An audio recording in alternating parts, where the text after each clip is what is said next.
다음은 존경하는 김현아 위원님 질의해 주시기 바랍니다. 저는 시사저널에서 보도되었던 포스코 송도 사옥 매각이나 또 어제 크게 논란이 됐던 화성 동탄 관련 의혹을 보면서 이런 생각이 들었습니다. 본인은 아무리 좋은 뜻으로 주변 사람들을 돕고 챙기는데 또 어떤 행사에 참여했는데 때로는 의혹의 대상이 될 수도 있다는 겁니다. 그런 경우 많이 경험하셨죠? 네.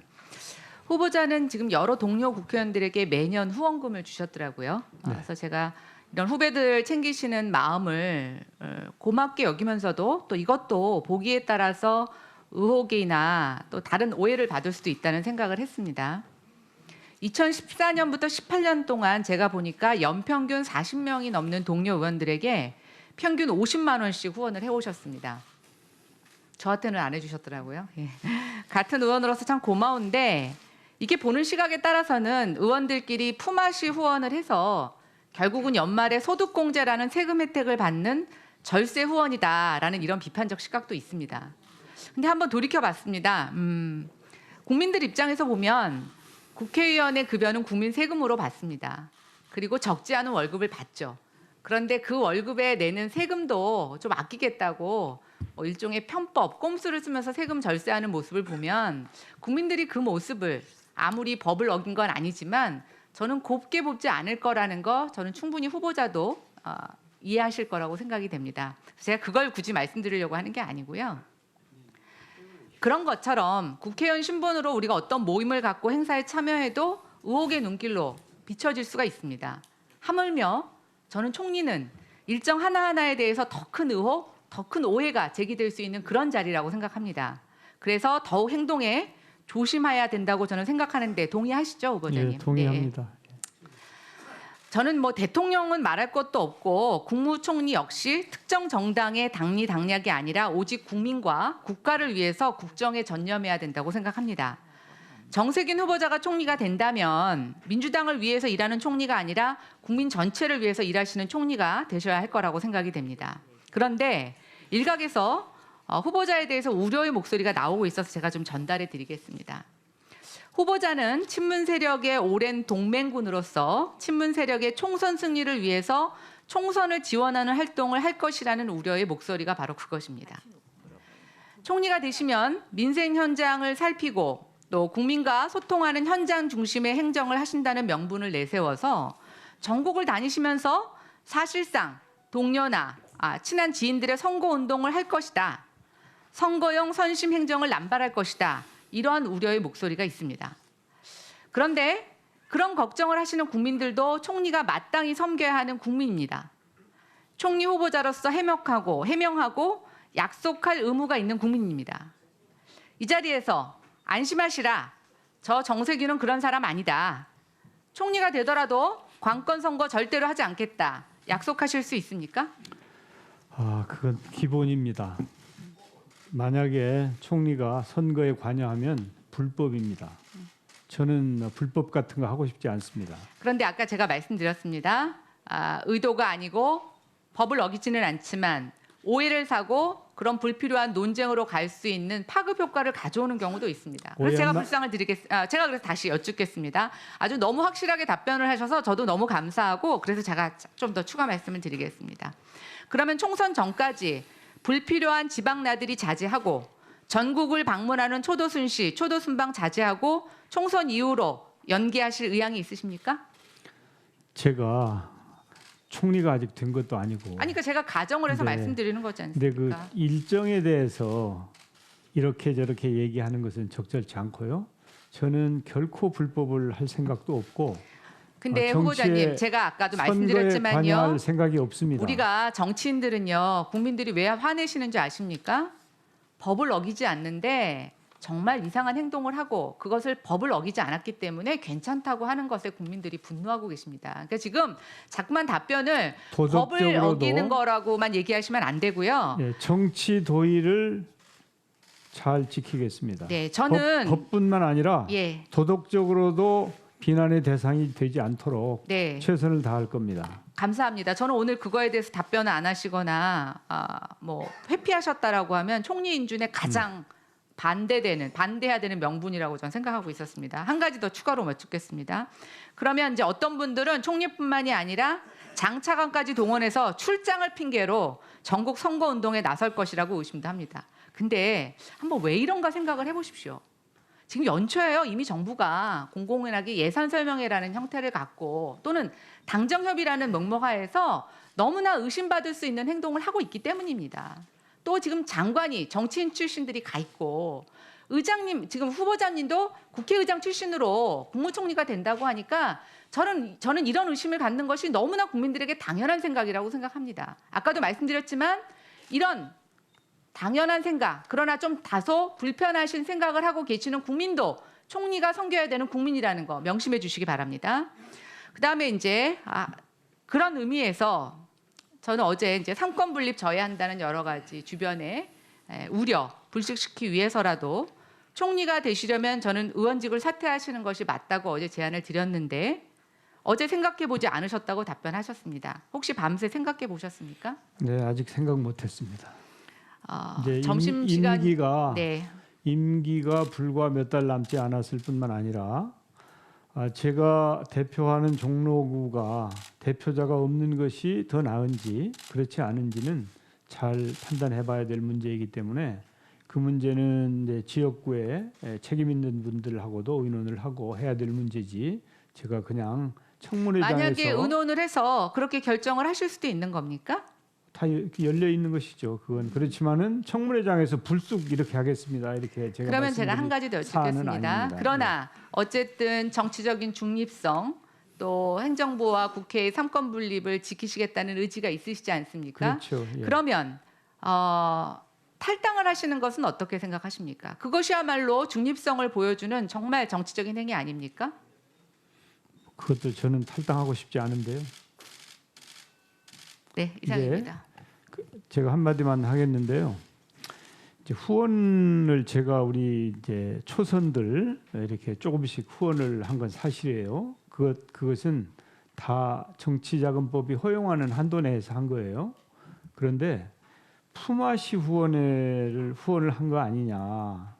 저는 우리 후배들로부터 후원금을 한 푼도 받은 적이 없습니다. 그러니까 제가 이따가 오후에 자료 요청했으니까 네. 그거 보고 확인하겠습니다. 품앗이 후원회를 하는 사람은 아니다. 이렇게 말씀드립니다.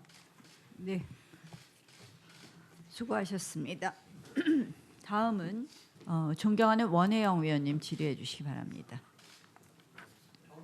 전 경기 부천 오정 출신 국회의원 원혜영입니다.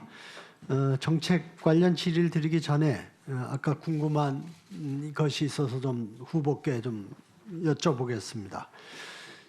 어떤 사람이 4,300억에 내 땅을 팔 수 있는데 3,000억에 팔렸다.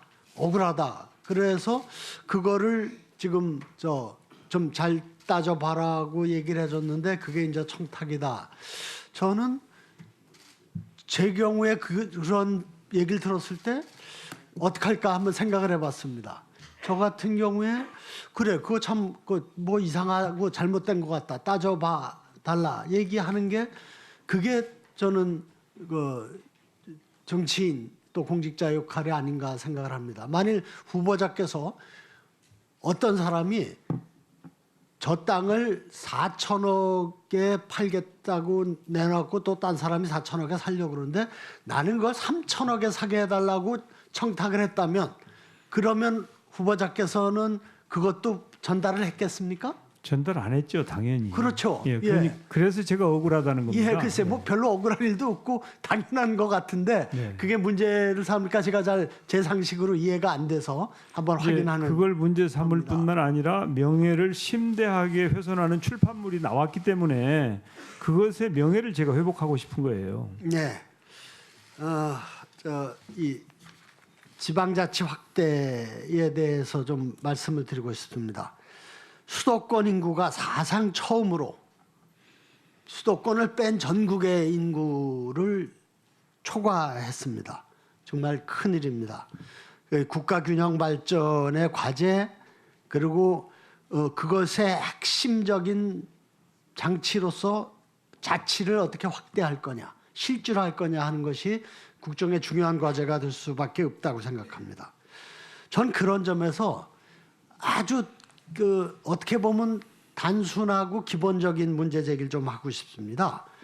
이 공무원들의 직급에 지방자가 죄에 붙어 있습니다. 지방서기관, 지방사무관, 그다음에 그 이하 6급 이하는 지방행정주사, 지방행정석이 또 이렇게 붙어 있어요.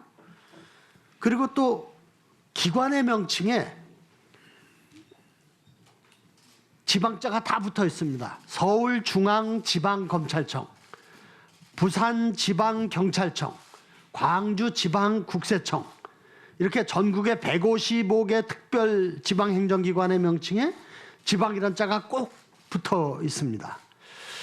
지방은 중앙의 하위 개념이나 하위 조직이 아닙니다. 그 지역 주민들의 자치를 총괄하는 주체입니다. 그런데 우리나라는 지방을 중앙의 하위 개념으로 보고 중앙과 지방을 지나치게 불필요하게 구분을 하고 있습니다. 제가 말씀드린 아까 예에 검찰청, 경찰청, 국세청에 다 지방자가 붙어 있는 거에 대해서 후보자께서는 왜 이 명칭이 들어가 있다고 생각을 하십니까? 아마 그 서양의 제도를 본받으면서 그렇게 하지 않았나 싶어요.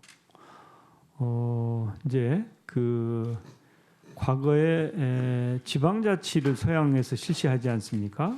그러면은 이제 그 중앙정부하고 지방정부가 구분이 되어 있지 않나 싶습니다. 그래서 그런 거 아닌가 싶은 생각이 드는데, 이제 서양의 경우에는 중앙과 지방이 무슨 갑을 관계라든지 우열이 있는 것이 아니고 대등하고 평등한 관계로 이렇게 생각이 되는데, 우리의 경우에는 이제 그 중앙하고 지방하고 이제 금방 지적하신 것처럼 그런 관념적인 불평등이 존재하는 것이 아닌가 하는 생각이 들어요. 예, 여기에 지방자 빼면은 무슨 혼란이나 문제가 있다고 생각하십니까? 언뜻 생각하면 뭐 별로 그럴 것 같지는 않은데 예. 한번 잘 살펴보도록 하겠습니다. 예. 광주국세청, 부산경찰청, 뭐가 문제가 있습니까? 예, 뭐 그게 이거는 지방이라는 게 이미 너는 들어가 있는데, 지방이야라고 내가 중앙이고 넌 지방이야, 이 의식이 적나라하게 드러나 있는 겁니다. 정언정명입니다. 바른 명칭에 바른 뜻이 세워집니다. 그래서 저는 이 부분에 대해서 좀 잘 살펴보시도록 하고, 공무원 명칭에도 지방자 꼭 붙이는 거 좀 살펴봐 주시기 부탁을 드리겠습니다. 네, 외국에서는 어떻게 하고 있는지 이런 것들도 한번 확인해 보아 가지고 잘 한번 검토해 보겠습니다. 지난해 3월에 30년 만에 지방자치법 전부 개정안이 국회에 제출된 바 있습니다. 실질적인 지방자치와 주민주권 강화를 위한 다양한 내용을 담고 있어서 정말 큰 기대를 하고 제대로 된 자치분권 시대를 여는 첫 키가 되지 않을까 생각을 합니다. 그중에 특례시 지정 사항이 있습니다. 그것은 규모가 있는 도시들이 행정기구에 대한 정원이나 재정에 대한 권한과 자율성을 확대해주는 그런 거가 되겠죠. 그런 걸 통해서 그 도시의 특성을 잘 살리고 도시 경쟁력을 강화하고 시민들의 삶의 제고에 큰 역할 기여할 거로 평가되는데, 이 특례시가 지금 현재 몇 개로 지정된 안이 올라와 있는지 아십니까? 한 10여 개 아닙니다. 100만 이상 도시로 한정해서 4개입니다. 4개. 그중에 수도권의 도시가 아닌 도시가 몇 개 포함되어 있는지 아십니까? 2개 아닙니까? 창원 하나만 들어가 있습니다. 창원 나머지 수원, 고양, 용인은 이 수도권 도시죠. 예. 그러다 보니까 이 취지가 제대로 못 살리는 겁니다. 기계적으로 100만 이상의 도시를 올리려다 보니까 그런 겁니다. 그런 점에서 이것을 50만 이상의 도시로 확대되면 15개가 됩니다. 그렇게 되면은 수도권 이외의 도시가 창원 말고도 청주, 천안, 전주, 포항, 김해 이렇게 됩니다. 지금 수도권 집중의 핵심 문제, 지방의 도시들의 경쟁력을 강화하는 것입니다. 그건 후보께서도 동의하시죠?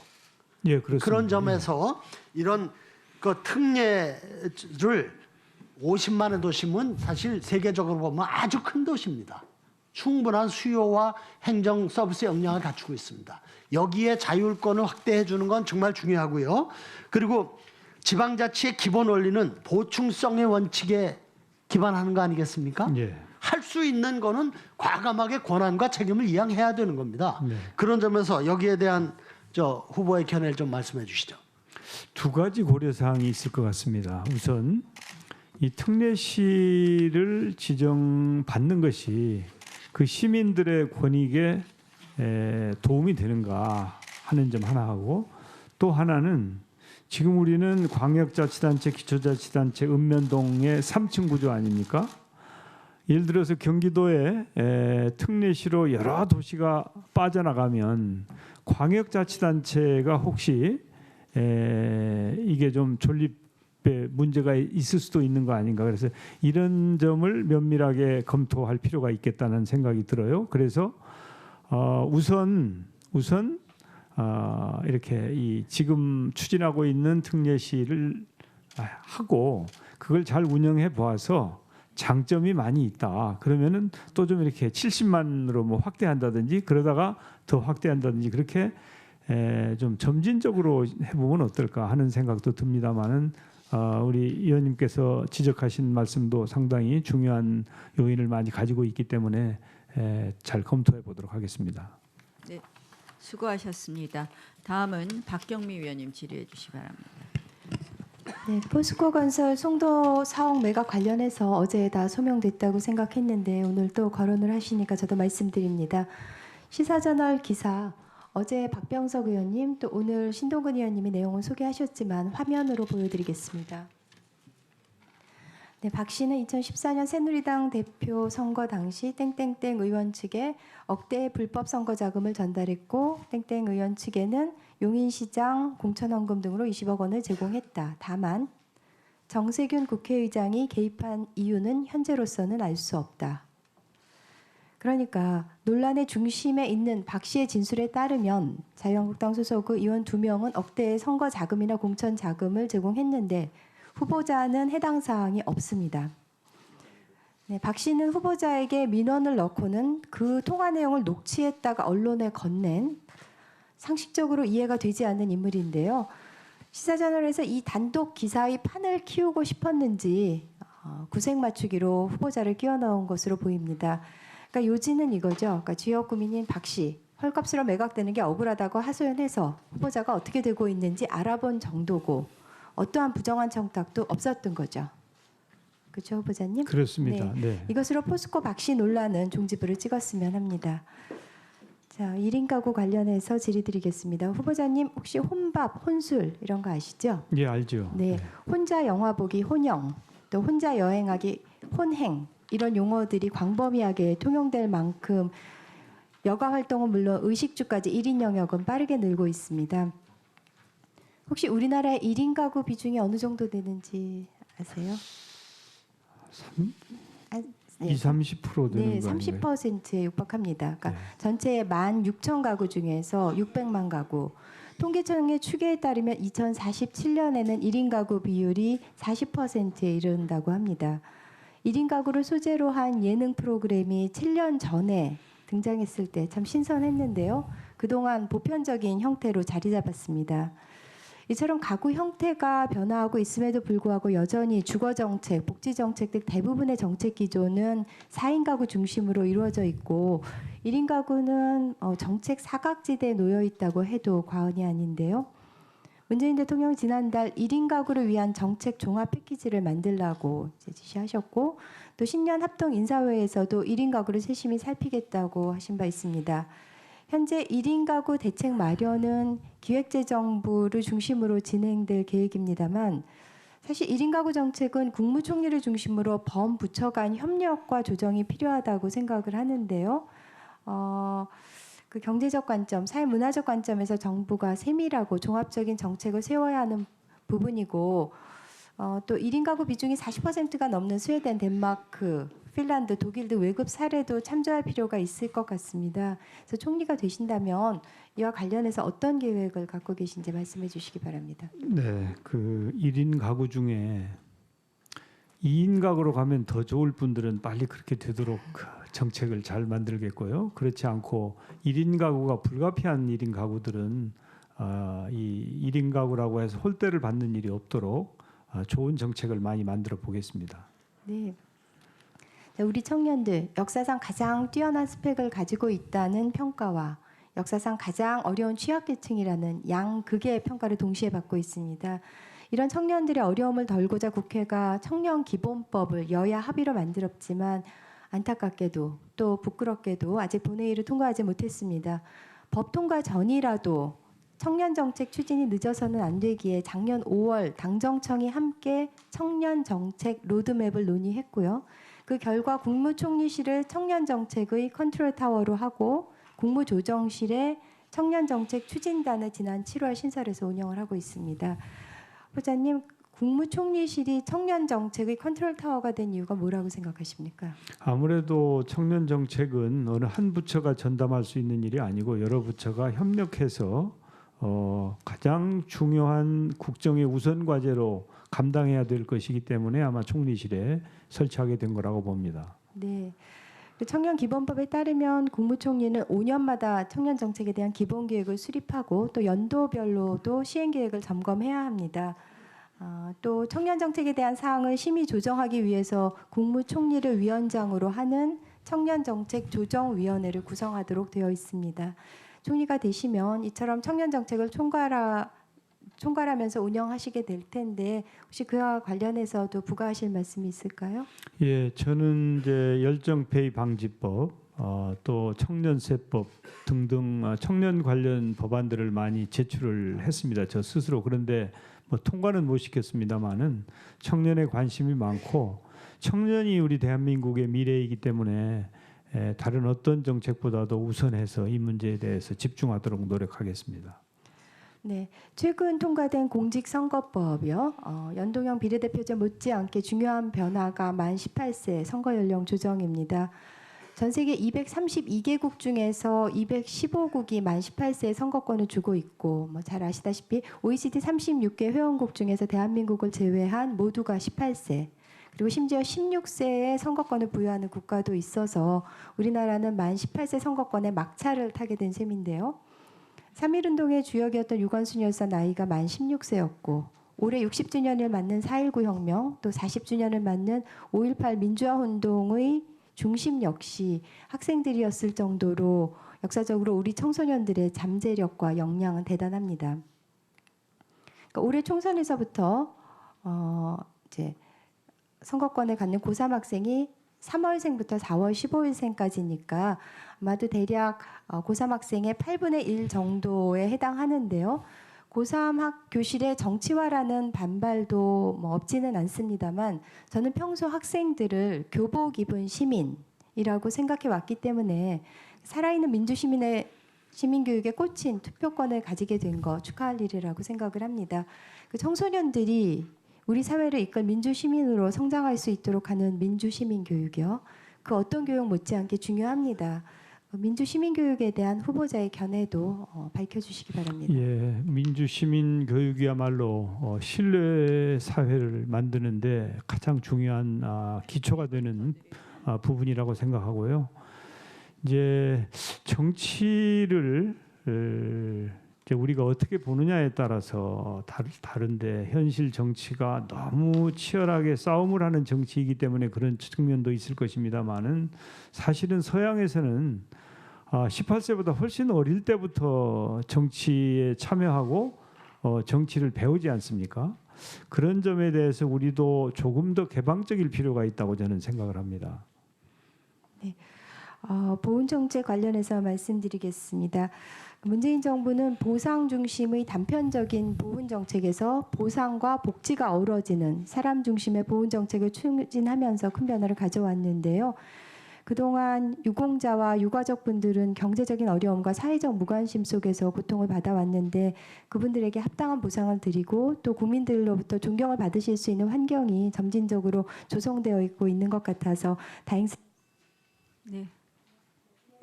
네, 예. 수고하셨습니다. 다음은 김상훈 위원님 질의해 주시기 바랍니다. 예, 김상훈 의원입니다. 그 화성동탄 택지 개발 건은 저는 그 있어서는 안 될 우리 정세균 후보님의 측근 비리로 정리하려고 했습니다만은 동료 청문위원께서 이견을 제시해 주셨기 때문에 다시 한번 짚어보겠습니다. 후보님은 명예 화성 시민이시자 전현 화성시장과 각별한 관계를 갖고 계십니다. 저는 두 사람을 주목하고 있는데 화성도시공사 사장 강팔문 씨, 화성도시공사 사장을 역임하다가 익산시장 출마했다가 떨어지고 다시 복귀하는 그 8개월 공석으로 유지하고 다시 8개월 뒤에 화성도시공사 사장으로 재임명해야 될 필요가 있었다. 누군가가 그 필요성이 있었고 또 이렇게까지 무리한 인사를 하는 데는 누군가의 정치적 영향력이 저는 필요하지 않았나라고 생각을 합니다. 이분은 현재 새만금 개발공사 이사장으로 가 계세요. 두 번째, 저도 좀 LH로부터 언론의 자유가 있으니까 들어보세요. 그냥 예. 듣기만 해야 예. 됩니까? 아니, 답변 시간 드리겠습니다. LH공사로부터 금싸라기 땅 토지 취득 경쟁률 209대 1에 이르는 그 금싸라기 땅을 1,450세대를 지을 수 있는 그 금싸라기 땅을 화성도시공사가 수의계약으로 취득하고 이거를 전매를 해요. 그 과정에서 영화관 사업을 하다가 부동산 개발업에 막 뛰어든 우리 후보님과 각별한 관계에 있는 신장용 전 의원이 대주주로 있는 화성미래 컨소시엄이 계약권을 취득하는데 이 과정에서 강팔문 사장이 원래 평가하기로 되는 항목에서 14개 항목을 수정 삭제해서 원래대로라면 산업은행 컨소시엄이 선정이 돼야 되지만 신장용 전 의원이 대주주로 있는 화성미래 컨소시엄이 선정이 됐습니다. 이거 있어서는 안 될 일입니다. 세 번째, 이 토지가 화성미래 컨소시엄의 프로젝트 금융회사인 화성미래 PFB로 땅이 넘어가는데 이 땅이 전매되려면 LH의 동의가 필요하다고 감사원 감사 결과서는 밝히고 있어요. 그런데 화성미래 PFB에서도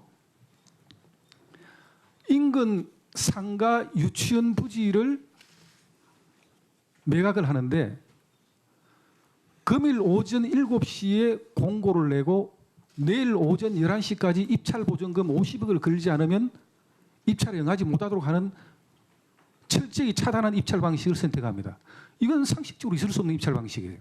그런데 이 입찰 방식을 통해서 신장용 전 의원이 역시